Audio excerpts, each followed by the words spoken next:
විදියට කුල පුත්‍රයෝ දෙන්නේ එකම ශාසනය තුල කටයුතු කරනවා. එක්කෙනෙක් දන් දෙනවා, සිල් රකින්නවා, නොඑක් විදියට කටයුතු කරනවා. ස්වාමීනි මේ දෙදෙනා මරණින් මතු දෙව්ලොව උපදිනවා. දෙව්ලොව උපන්නට පස්සේ ස්වාමීනි භාග්‍යවතුන් වහන්සේ මේ දෙදෙනාගේ දේවත්වයේ වෙනසක් තියෙනවද කියලා සුමනා රාජකන්‍යාව බුදුරජාණන් වහන්සේගෙන් විමසුවා. ඒ වෙලාවේ තථාගත බුදුරජාණන් වහන්සේ වදාරනවා සුමනාවෙනි දන් දීපු දිව්‍ය පුත්‍රයා දන් නොදීපු දිව්‍ය පුත්‍රයා අභිභවා කටයුතු කරනවා. ආවුෂේ වර්ණයේ සැපය බලයේ ප්‍රඥා උපභෝග පරිභෝග ධන සේනා සම්පත්තියෙන් යුක්තව කටයුතු කරනවා.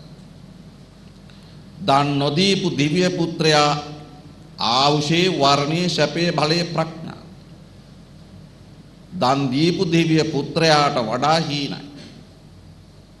හැබැයි ඔහුගේ ධර්මඥානයේ අවබෝධය දන් දීපු දිව්‍ය පුත්‍රයාට වඩා බොහොම සුවිශේෂයි.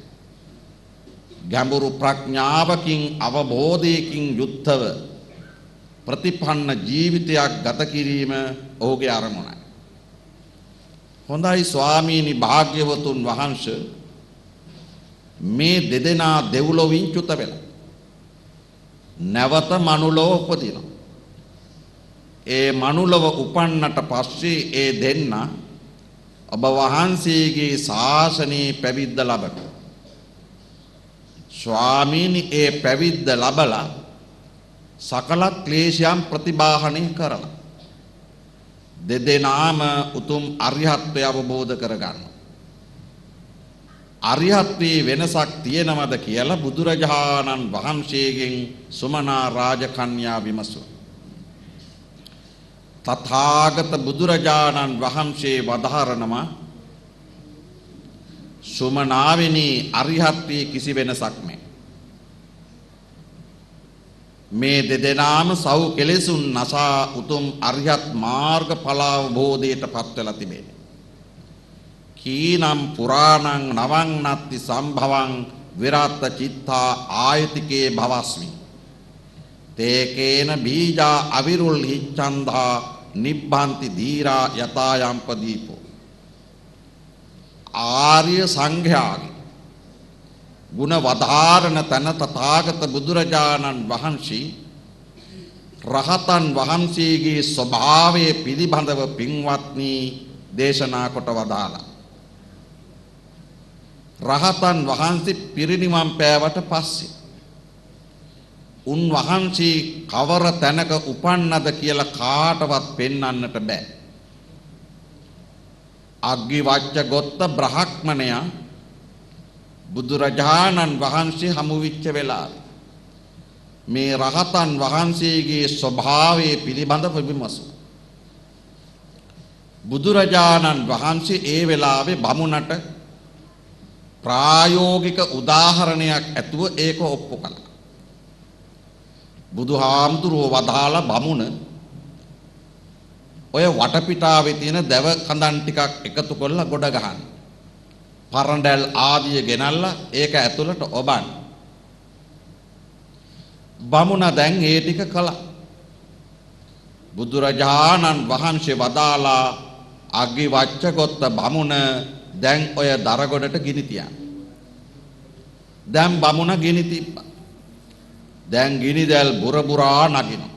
අහල පහලක ඉන්න බැරි තරමට රස්න. ඔහම ටික වෙලාවක් ගිහිලා මේ දැව ඔක්කොම පිලිස්සිලා පින්වත්නි ගින්න නිවිලා ගියා. ගින්න නිවුණට පස්සේ බුදුරජාණන් වහන්සේ අග්ගිවච්ඡ ගොත්ත බමුණගෙන් ආනවා බමුණ දැන් මේ ස්ථානයේ විශාල ගිනි දැල්ලක් තිබුණා. අඩි ගානක් උසට බුරබුරා නැග්ගා. අහල පහලවත් කෙනෙකුට ඉන්න බැරි තරමට. ඒ තරම් දරුණු ගිනි දැල් දැන් මේ සියල්ල දවල පුලුස්සලා නිවුණා. ඒ තරම් මහා කාර්යයක් කරපු මේ ගිනිදැල් කොහෙටද ගියේ කියලා බුදුරජාණන් වහන්සේ බමුණගෙන් ඇහුවා. ඒ වෙලාවේ අග්ගිවච්ඡගොත්ත බමුණ බුදුරජාණන් වහන්සේට උත්තර දෙනවා, ස්වාමීනි භාග්‍යවතුන් වහන්සේ, ඒ ගිනිදැල් මේ දැව ටික පිලිස්සුවා නිවුණා, ගිය දිශාවක් පෙන්වන්න බෑ. ඒක එතනින් ඉවරයි. අන්න ඒ වෙලාවේ බුදුරජාණන් වහන්සේ බමුණට වදාරනවා, බ්‍රහ්මණේ, රහතන් වහන්සේගේ ජීවිතයත් ඒ වගේ. උන්වහන්සේ සාංසාරික වශයෙන් එක්රැස් කළා. කර්මත් එක්ක උන්වහන්සේ ජීවිතය ගත කළා.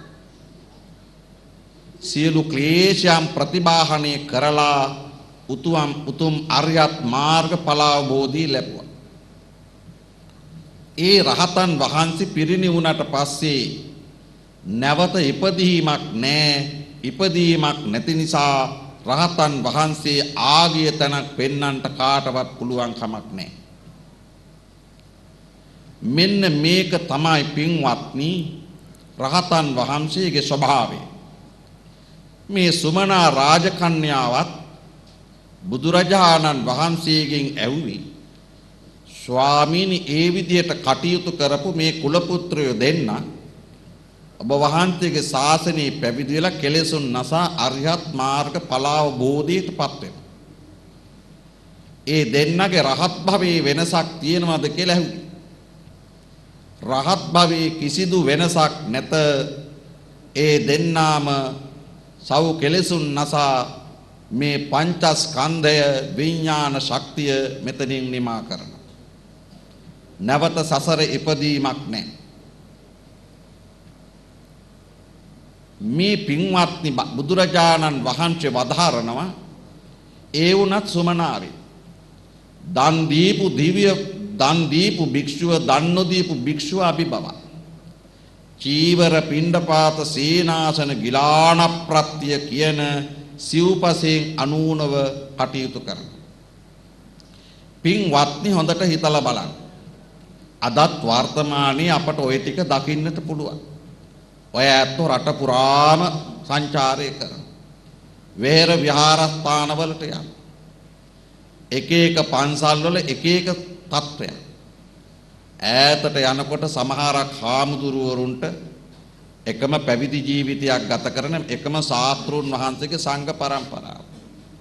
සමහරක් හාමුදුරුන්ට පොරවන්න සිවුරක් නැහැ. වැඩයින්ට හරියට ආවාසයක් නැහැ. හරියට දානි ටික ලැබෙන්නේ නැහැ. ඔය පෞගිය කාලෙත් මම දැක්කා හාමුදුරුවරු යම් ප්‍රකාශ කරලා තිබෙනවා, දවල්ට වළඳන්නේත් මඤ්ඤොක් කාලයක් තම්බලා, ගමේ මිනිස්සුන්ටත් ආර්ථික ශක්තිය නැහැ. ඒ මිනිස්සුන්ගෙන් බලාපොරොත්තු වෙන්න බෑ, අපිම මඤ්ඤොක් ටිකක් පවලා අලබතල වවාගෙන අපිම දානි පිරිමහ ගන්නවා කියලා. සමහර හාමුදුරු දුක් ගැනවිලි කියනවා, පොඩි හාමුදුරු ඉන්නවා වළඳන්න දානි නැහැ කියලා. ඒවත් පින්වත්නි කර්ම විපාක.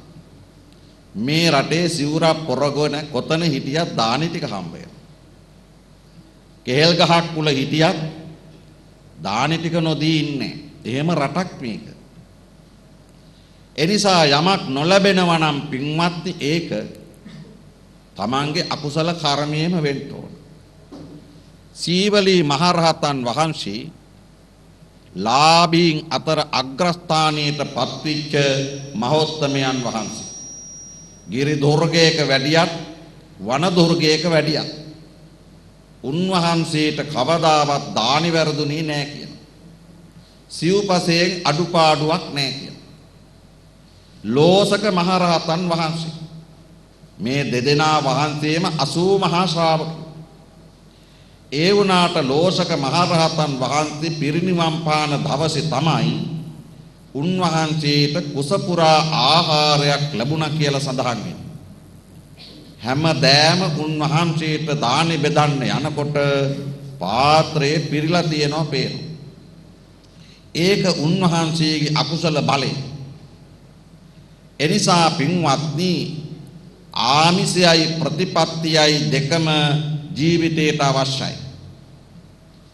ආමිසයට වඩා ප්‍රතිපත්තිය හොඳයි, ප්‍රතිපත්තියට වඩා ආමිසය හොඳයි කියන එක මෙතන තර්කයක් නැහැ. ප්‍රතිපත්තිය පින්වත්නි මේ සසර දුකින් අත මිදීම සඳහා අපිට ඊ타මත්ම වැදගත්.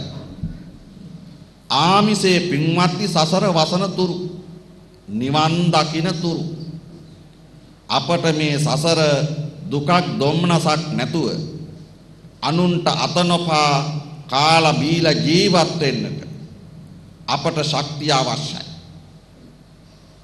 පින්වත්නි චුල්ලකම්ම විභංග සූත්‍රයේදී බුදුරජාණන් වහන්සේ පැහැදිලි කරනවා සුබ කියන තරුණයා විමසපු ප්‍රශ්නේ භාග්‍යවතුන් වහන්සේ සමහරු අඩු ආයුෂින් මැරෙනවා.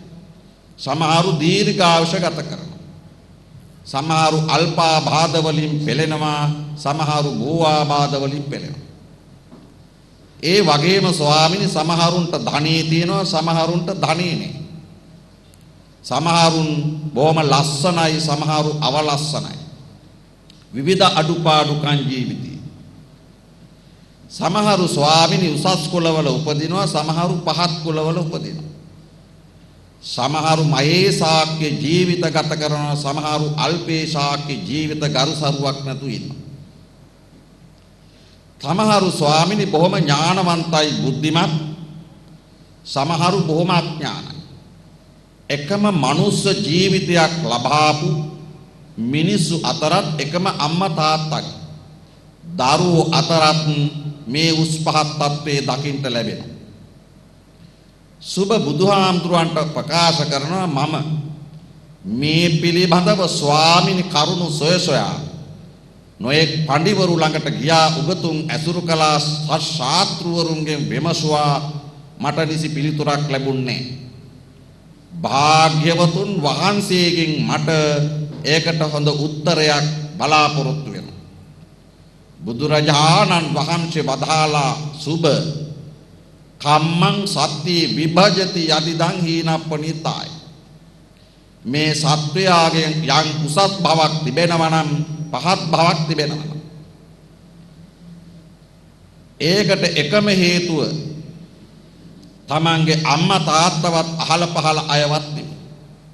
ස්වාමියවත් බිරිඳවත් නෙමෙයි. තමන්ගේ දූ දරුවන්වත් නෙමෙයි. තමන්ගේම සංසාර කර්ම.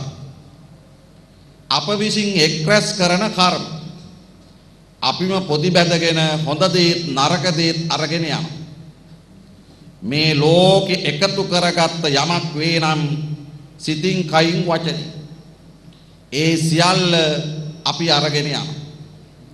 අනිත් භෞතික වශයෙන් රැස් කළා වූ යමක් වේනම් ඒ හැම දෙයක්ම පින්වත්නි මේ ලෝකේ අතහැර දාලා යනවා. පැය 24 පුරාවටම අපි පෝෂණය කරන අපේ මේ කුණු කයත් මේ ලෝකේ මහා පොළොවට පස් වෙලා යනවා. එහෙනම් හොඳ නරක දෙක පින්පව් දෙක. නිරයම් පාප කම්මන්තා පුඤ්ඤ කම්මාච සුග්ගති. පව් කළය නිරයට යනවා, පින් කළය සුගතිය කරා යනවා. සුගතිය කිව්වේ පින්වත්නි සැපයෙන් උසස් තැන. දුගතිය කිව්වේ සැපයෙන් අඩු තැන. මනුෂ්‍ය ලෝක වෙන්න පුළුවන්, දිව්‍ය ලෝක වෙන්න පුළුවන්, සතර අපාය වෙන්න පුළුවන්, තිරිසන් ලෝක වෙන්න පුළුවන්. ඒ කවර තැනක උපන්නත් උස්පහත් තත්වයේ තිබෙනවා. මේ පිළිබඳව පින්වත්නි හැමතැනම දකින්න පුළුවන්. ඒ නිසා මේ සංසාර ගමන සුවපත් කරගන්නට අපට අවශ්‍ය කරන වටිනා නිධානයක් මේ ගරු කර්ම කටින චීවර මහා පූජා පින්කම්. කටින චීවර පූජා පින්කම පින්වත්නි හිතු වෙලාවට කරගන්න බෑ කියලා මේ පින්වත් හැම කෙනාම හොඳට දන්නවා. ඒ නිසා මේ පින්කම ගිහි පැවිදි දෙපක්ෂයේම මනා සහයෝගය ඇතුවයි සිද්ධ කරන්න පුළුවන්කම ලැබෙන්නේ. මූලික වැඩ කොටස තියෙන්නේ උපසම්පන්න භික්ෂුව මතයි.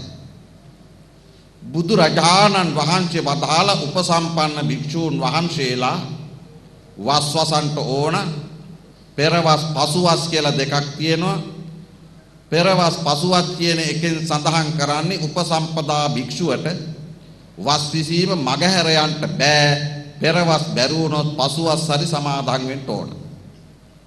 පෙරවස් සමාදන් වෙච්ච භික්ෂූන් වහන්සේ නමක් වස් විසූ තැනක වස්සක් ඡේදනය කරගන්නේ නැතුව ඇසල මාසෙ පුරපසළොස්වක පොයේ දවසේ සීමාවකට රැස් වෙලා උපසම්පදා භික්ෂූන් සමග පිරිසිදු පොහොය විනය කර්මය කරන්න ඕන.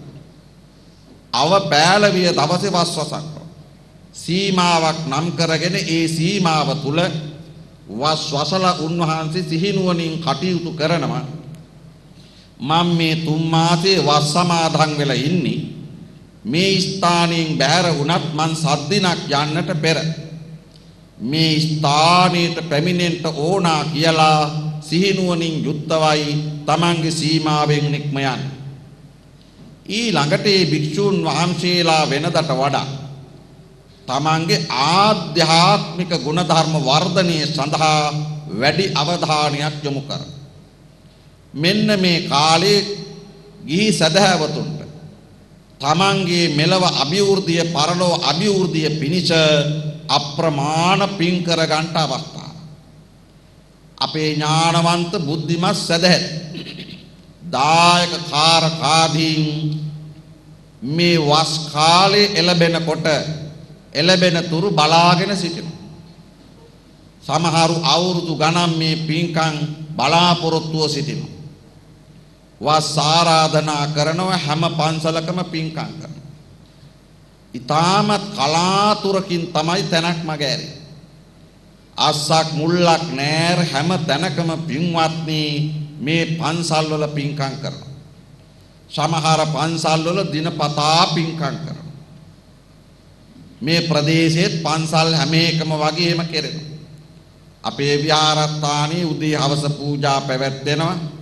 සෑම සෙනසුරාදා දිනක ධර්ම දේශනාවන් පවත්වලා මේ සදහැවතුන්ගේ ධර්මඥානෙ දියුණු කරගන්නට මාර්ගයේ සැලැස්සුවා. බොහෝ සදහැවතුන් සම්බන්ධ වෙලා ධර්මයේ ශ්‍රවණය කළා. බොහෝ අය ඒ තුලනුත් පින් කරගත්තා.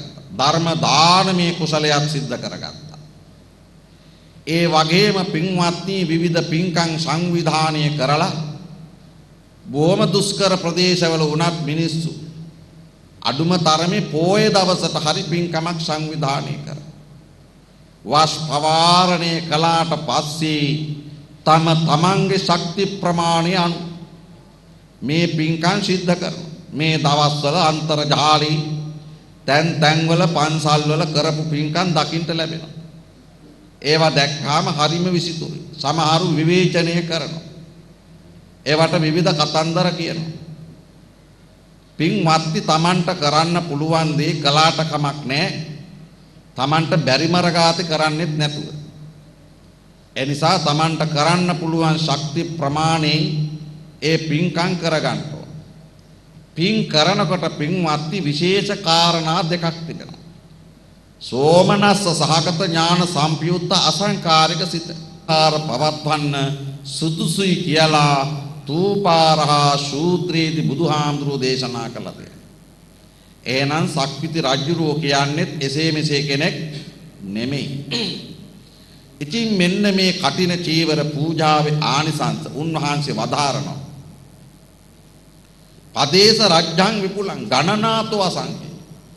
ප්‍රාදේශීය රාජ්‍ය නායකයෙකු විච්ච අවස්ථා අප්‍රමාණයි. ගණනන් වශයෙන් දක්වන්න බෑ. පින්වත්නි සමාජයේ ඉන්නෝ ඇත්තු දකින්න අපිට පේනවා සමහරු කොතන ගියත් ප්‍රමුඛ ස්ථානීය ලබනවා. ගරු බුහුමන් ලබනවා. සමිතියකට ගියත් සමිතියේ ප්‍රධානත්වය. සභාවක වාඩි වුණත් එතනත් ප්‍රධානත්වය දරනවා.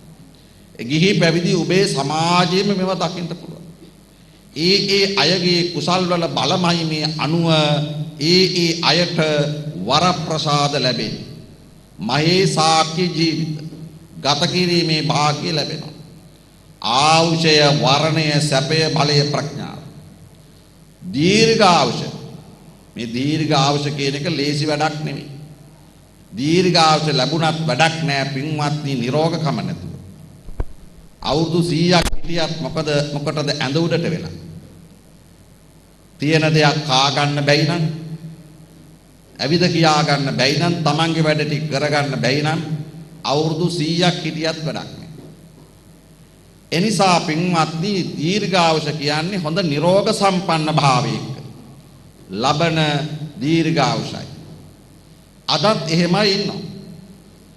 මමත් ඔය කොච්චරවත් මතක් කරලා ඇති කැකනදුරේ හිටියා විදුහල්පතිතුමෙක් අවුරුදු 108ක් ඉඳලා එතුමා භාවයටපත්. 108ම එතුමා නිරෝගමත්ව හිටියා. සතියයි ගිලන් වෙලා විද ගන්න බැරුව හිටියේ. එහෙම දෙව්ලොවත් වෙනවා කියනවනේ. සතියට කලින් සතියක ඉඳලා දෙවියන්ගේ දේවත්වයේ වෙනස් වෙනවා. හැම රැලි වැටෙනවා, කේස් සුදු වෙනවා, දත් හැලෙනවා, ජරා ධර්මතාවයටපත් වෙනවා. එතකොට දෙවියෝ දන්නවා මට දැන් උපරිම දින 7යි දෙව්ලොව ඉන්න තියෙන්නේ කියලා. ඉතින් මේ ඉස්කෝලේ මහත්මයා 102ක් වෙනකම් බයිසිකල් පැද්දා. එතුමා දම්පින්කම් කළා. හොඳට කණ්ණාඩියක්වත් නැතුව පොත් කියවනවා. මේ විදිහට ජීවත්. මේ ඊයේ පෙරේදා මම අම්මා කෙනෙක්ගේ උපන්දිනයකට සම්බන්ධ වුණා. අවුරුදු 100යි. මගේ බොහොම කල්යාණ මිත්‍රයෙක්ගේ අම්මා කෙනෙක්. ඊයේ රාත්‍රියේ කට්ටියත් මේ පින්කමට ආවා. මමත් මේ පින්කමට ගියා. ඉතින් පිරිත වෙලාවේ කට්ටිය අම්මව ගෙනල්ලා අතින් අල්ලලා වාඩි කරා පුටුවක් තියලා වාඩි කරලා එපා පුටු මට එපා කියලා කිව්වා. අතින් අල්ලලා වාඩි කරවන්න නැතු. එපා මාව අල්ලන්න එපා කිව්වා. මේ කොල්ලෝ කෙල්ලන්ට වඩා හොඳට මේ අම්මා බිම වාඩි වුණා. දැන් බලන්න මේ පාන්සලට එන කොල්ලෝ කෙල්ලන්ට බිම වාඩි වෙන්න බෑ. මුන්ට පුටු ඕනේ. මේ පුටු තියලා තියෙන බිම වාඩි වෙන්න බැරි අයට. හැබැයි ඒගොල්ලෝ තමයි ඉස්සෙල්ලම ඇහිලා පුටුවේ වාඩි වෙන්නේ. එහෙනම් පුටුවේ වාඩිලා බණහනවට වඩා බිම වාඩිලා බණහන එක තමයි වැදගත්ම. පුටුව තියලා තියෙන්නේ බිම ඉඳ ගන්න බැරි අයටයි. ගිලානස්සනාපත්. ගිලනාට ආපත්‍යක් නැහැ. එහෙනම් හොඳට තේරුම් ගන්න. අපිත් මේ ධර්මයේ අහනකොට බොහොම ශ්‍රද්ධාවෙන් ගෞරවයෙන් ඒ ධර්මයට ගෞරවයක් වන විදියට බණහන්න ඕන. මේව නොදන්න නිසා වෙන්නත් පුළුවන්. දැනගත්තට පස්සේ කවදාවත් එහෙම කරන්න නැතුව හොඳට ඒ ධර්ම ගෞරවය උපදවාගෙන බණ ඇසීම ඔබටමයි ආනිසංසය. අනතුරත් ඔබටමයි. අන්න ඒ නිසා මේ අම්මා බොහොම නිරෝගමත්ව තාමින හොඳට ඇස් පේනවා. තමන්ම බුලත් විඩ කොටාගෙන කනවා. ඒ නිසා මෙන්න මේක තමයි දීර්ඝායුෂ කියන්නේ. නිරෝග භාවයයි දීර්ඝායුෂයි දෙක මොනම ලෙඩක්වත් දිය වැඩියාවක් නැහැ. ඉතින් ඒ නිසා අන්නේ ආයුෂය ඊළඟට පින්වත්නි වර්ණේ ලස්සන කියන එකට අපි හැමෝම කැමතියි. එදා ලස්සනට ජීවත් වෙන්නත් ඕනි. එඳා රූප සම්පත්, උපදි සම්පත් මේවා ඇතුව ජීවත් වෙන්න. ඒකත් වටින දෙයක්. සැපය සා පිපාසාදී දුකක් නෑ බෑ නොකිය ජීවත් වෙන්නට පුළුවන්කම තියෙන්න ඕන.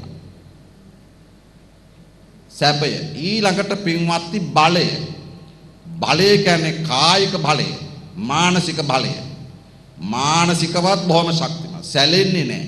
බොහොම ශක්තිමත්ව දරාගෙන ඉන්න හොඳ මානසිකත්වයක්. ඕනෑම දුකක් කරදරයක් අෂ්ටලෝක ධර්මී අකම්පිතව ජීවත් වී සඳහා හොඳ දියුණු මනසක්. අපි මේවැ ගල් මුල් වල හැපි අර ඇලදොල ගංගා ගලා යනවා වගේ අපිත් මේ අනේක ප්‍රශ්නවල තෙරපි තමයි මේ ජීවිතය ගෙනියන්නේ. උදේ ඉඳලා හැන්දෑ වෙනකොට මොනතරම් දුක්ඛ දෝමනස්යන් ඇති වෙලාද? සිතේ වේදනාව, ඇහි කඳුළු කොච්චර පිරෙනවද? සතුටින් ඉන්න වෙලාවට වඩා දවසේ දුකින් ඉන්න වෙලාව වැඩි වෙන්න පුළුවන්. හැබැයි හොඳ ශක්තිමත් මනසක් තිබෙන්නා වූ කෙනා ඒ හැමදේම යටපත් කරගෙන තමන්ගේ මානසික විවේකයේ සහ සැපය එයා ගොඩනගා ගන්නවා. අරව සියල්ලක්ම ප්‍රතික්ෂේප කළා දාලා අෂ්ටලෝක ධර්මයෙන් අකම්පිතව ජීවත් වේ. උපේක්ඛාව කියලා බුදුහාමුදුරුව අපට ඉගැන්වුවේ ඔන්න ඔතන්ට පුජ්‍යල මනස සකස් කිරීම. එතන්ට මනස සකස් කරොත් මේ හැමදේම අකම්පිතව ජීවත් වෙන්න පුළුවන්කම ලැබෙනවා. එනිසා මෙන්න මේ ප්‍රඥාව ඊළඟ කාරණේ පින්වත්නි නුවණ බොහොම වටින එකක්. මේ චතුරාර්ය සත්‍ය ධර්මයේ පසක් කරගෙන නිවන් අවබෝධ කර ගැනීමට මේ නුවණ වටිනවා. එනිසා පින්වත්නි මෙන්න මේ කියන ශක්ති ගොඩනගන මහා බල සම්පන්න පින්කමක් තමයි කටින පින්කම කියන්නේ. ආරෝහ පරිණාහ දේ ලක්ෂණ. උසේ හැටියට මහත අපි වගේමයි නේද? නේද? ආරෝහ පරිණාහ දේ ලක්ෂණ. ඊළඟට පින්වත්නි ආවුෂේ වර්ණයේ සැපේ බලයේ ප්‍රඥාව දැක්ක කෙනා ආකර්ෂණය වෙනවා. නැවත හැරිලා බලනවා. කතා කරන්න කැමති ප්‍රියයි. එහෙමනේ නේද? දැන් මෙතන ආම්දුරු පස් නමක් හිටියොත් එක එක්කෙනා එක ආම්දුරු. සමහරු රූපයට වශී වෙනවා. සමහරු කටහඬට වශී වෙනවා. ඉතින් එක එක්කෙනාට එක ආකල්ප. ඉතින් එහෙම වුණාම සමහරු හාමුදුරුවරු සරණ පාවා ගන්න හරි කැමති ලස්සනයි කියලා. නේද? ඉතින් හාමුදුරු සරණ පාවා ගන්න බලාපොරොත්තු වෙන අය ඉන්නවා. ඉතින් හරි අමාරුයි හාමුදුරු කෙනෙක් රැක ගන්න පන්සලක. රූපේ වැඩි වුණාමත් හරි ප්‍රශ්න. රූපේ වැඩි වුණාමත් හරි ප්‍රශ්න. මොකද රැක ගන්න අමාරුයි, කරදරයි. ඒකද රූපේට ලොල් වෙලා. ඒ නිසා රූපය කියන එක වටිනවා, අනිත් අය ඒකට ලොබ බඳින්න හොඳ නැහැ. රූපේ තියෙන එක්කෙනා අනතුරු වෙන්නත් පුළුවන්, ලොබ බැඳපු එක්කෙනාට මෙලෝනේ පරලොවත් අනතුරු වෙනවා. අන්න ඒ නිසා ඇස කන නාසය දිව ශරීරය පාලනය කරගන්න ඕන. ඉතින් මේ විදිහට අපි මේ සසර ජීවත් වෙනකොට අපේ ජීවිත සුවපත් කරගන්න අපි බොහොම කල්පනාකාරී වෙන්න ඕන. පින් කරගන්නට ඕන. අන්න ඒකට හොඳ වටිනා පින්කමක් තමයි මේ තුන්හාර මාසයක් කැප වෙලා මේ සිද්ධ කරන්ට යෙදුනේ. නාගිත හාමුදුරුව වදාරනවා ගිරි රාජ සමං රාසින් සංගේ දේතිති ජීවරේ. ඒකස්ස කටින දානස්ස කලං නාග්ගන්ති සෝලති. දැන් ඔය ඇත්තෝ මහා මේරු පර්වතය උසට ගොඩ ගහලා තුන් සිවුරු පූජා කරන්න පුළුවන්. අටපිරිකර පූජා කරන්න පුළුවන්. ඒ ආනිසංස එක ගොඩක් බවට පත් කරනවා. අද මේ සිද්ධ කළ කටින චීවර පූජා මහා පින්කමයි. ආනිසංස කොටස් 16කට බෙදුවොත් 16න් එක පංගුවක් තරම්වත් නැහැ කියනවා. අර මහා මේරු පර්වතයේ උසට ගොඩ ගහලා පූජා කරපු තුන් සිවුරු වල ආනිසංස. ඒ නිසා දිගට ආනිසංස කියන්ට කාලයේ මදි. මෙන්න මේ ගාථා ධර්මයෙන් අද මේ සිද්ධ කරපු වටිනා කටින චීවර පූජා මහා පින්කමයි. ආනිසංස පිළිබඳව අවබෝධයක් ලබා ගන්න. අවබෝධයක් ලබාගෙන හැම කෙනාම සතුටු සිත් ඇති කර ගන්න. රාලක සිල්වා මහත්මිය, රොවිනි පෙරේරා නෝන, දෙමව්පියෝ මෑණිවරු දෙපළ, සහෝදර පිරිස්. ඒ පවුල් වල හැමදෙනා විදේශගත ඥාති හැමෝම ඒකාබද්ධ වෙලා, කල්යාණ මිත්‍රයෝ එකතු වෙලා, දෙගම් වාසී පින්වතුන් හැම කෙනෙක් කුඩා දරුවගේ ඉඳලා මහල්ලදත් හැමෝම ඇවිල්ලා මේ පින්කමට එකතු වුණේ මේ පින්කමේ තිබෙන වටිනාකම ආනිසංස දන්න නිසායි. මේ පින්කමේදී පින්වත්නි බලන්න කොච්චරනම් හැමෝම කැප වෙනවද? දැන් මේ අපි තීත ටිකක් ගා ගන්න ගියොත් එහෙම කී දෙනෙකුට කියන්න ඕනද? නේද? කිව්වත් කී දෙනාද ඒකට එකඟ වෙන්නේ? ඒ වුණාට කටින පින්කම කරනකොට දැන් නාලක මහත්මයා මුළු පන්සලම පේන්ට් කරන්නේ. නේද? ඔක වෙනද කිව්වනම් කරනවද? වෙනද කිව්වනම් ඔක කරන්නේ නැහැ. ඒ වුණාට කටිනේ කියන නාමයේ මුල් කරගෙන මුළු පන්සලම තීන්තාලේප කරා. ගෙදරක මගුලක් කරනකොටත් තීන්තාලේප කරලා ගෙවල් පිරිසිදු කරනවනේ නේද? එහෙනම් මුළු රටේම පන්සල් පිළිසකර වෙන මාසය තමයි කටින මාසය. ඔක්කොම පන්සල් සුද්ධ පවිත්‍ර කරනවා.